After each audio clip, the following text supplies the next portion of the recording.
Hey, I'm Vince Beese, the host of the Early Wins podcast. And on this show, we interview startup founders to uncover their secrets to success closing their first customers.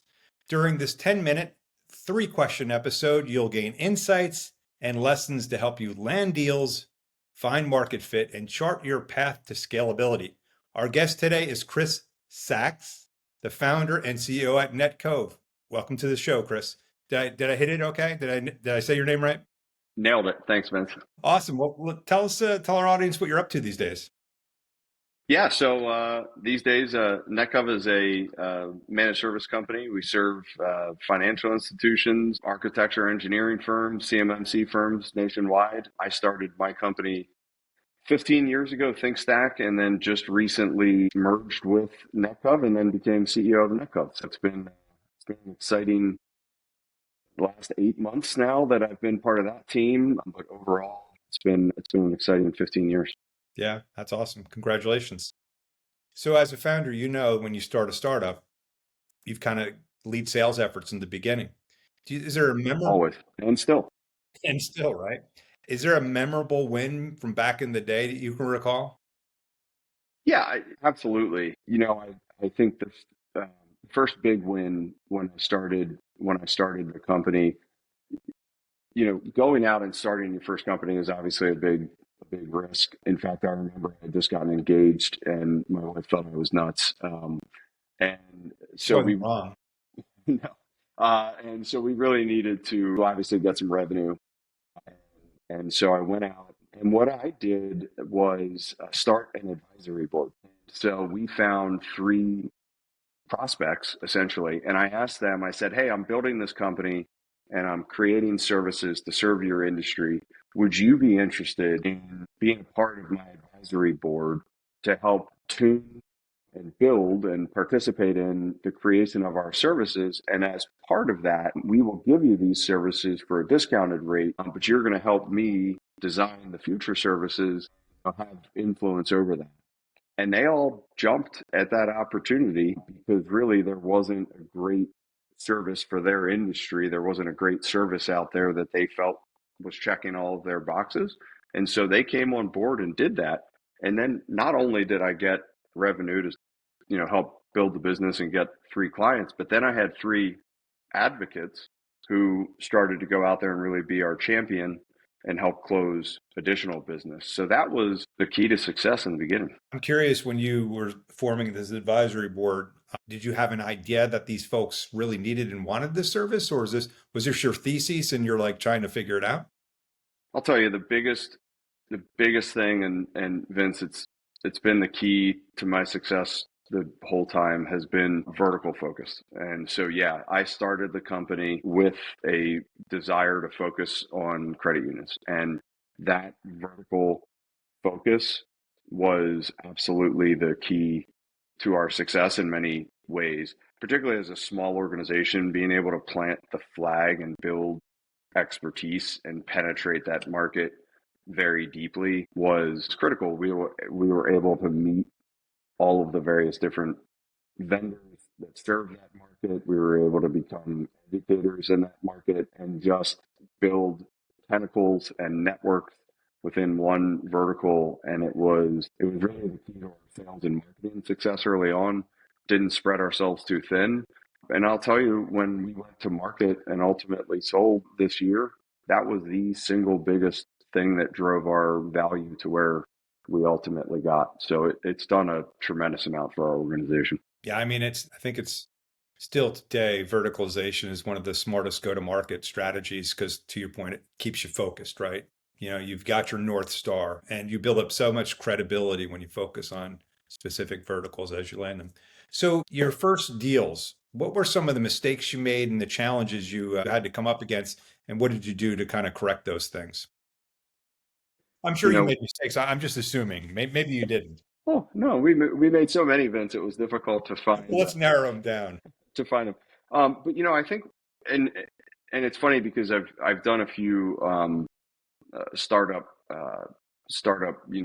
questionnaires or panels before, and I get this question a lot, particularly when you have a tech or a cyber service. A lot of people want to try to get their foot in the door.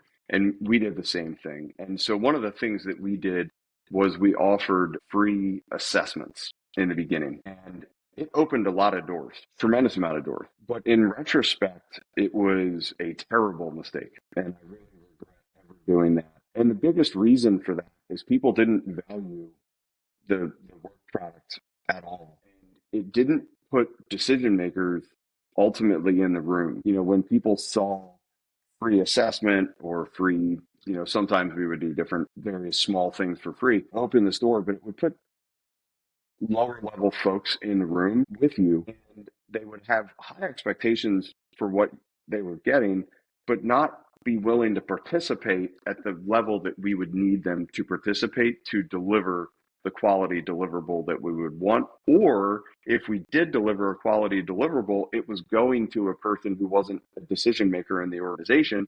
And so, our hope with the free assessment was, hey, we're going to show you these things that you need to do that we're going to ultimately sell more of our services. But unfortunately, that was going to a person who didn't have the authority to, drive change. And so we, not quickly enough, but unfortunately, after 15, 20 of those, realized that we need to monetize those. And once we started monetizing them, it got the appropriate attention. And then we could credit things on the back end, and we could do various different things. So the correction you made was once you saw the mistake was you charged for the assessment.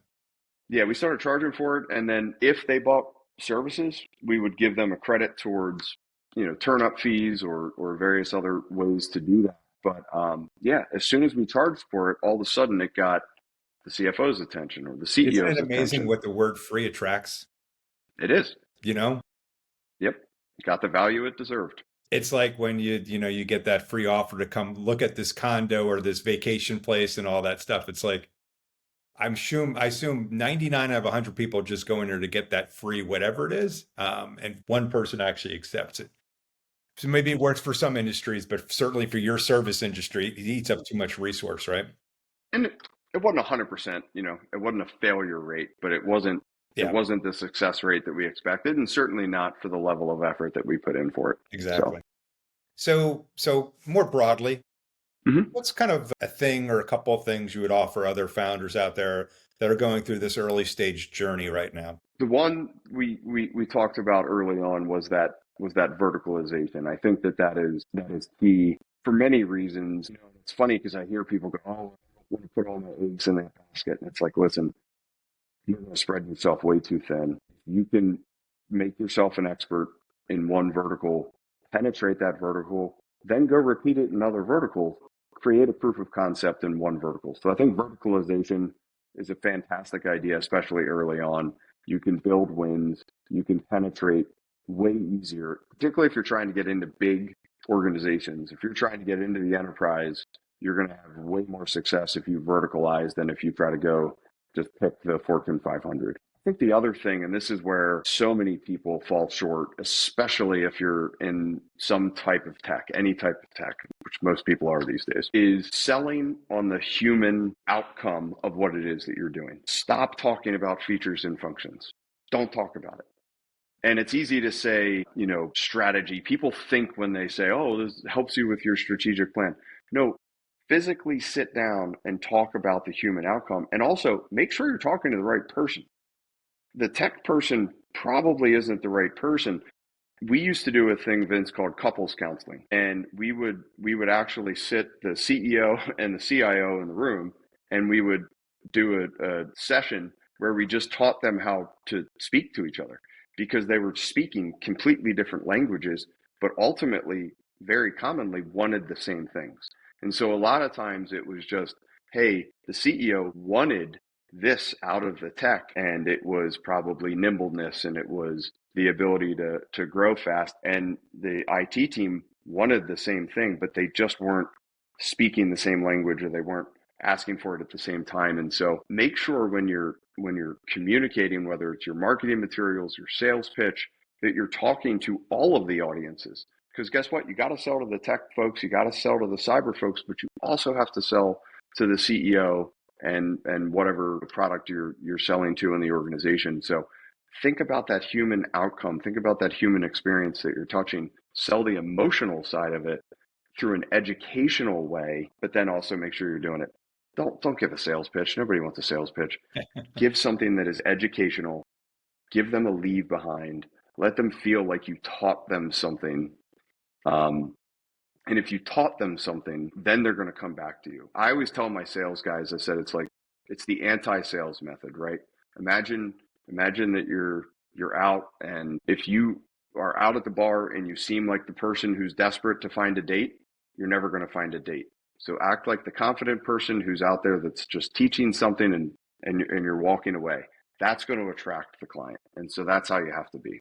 I think that's great advice for folks to listen out there. Don't sell features, sell benefits, right? Absolutely. Hey, Chris, thanks for coming on Early Wins. Really appreciate it. Thank you, Vince. Appreciate it.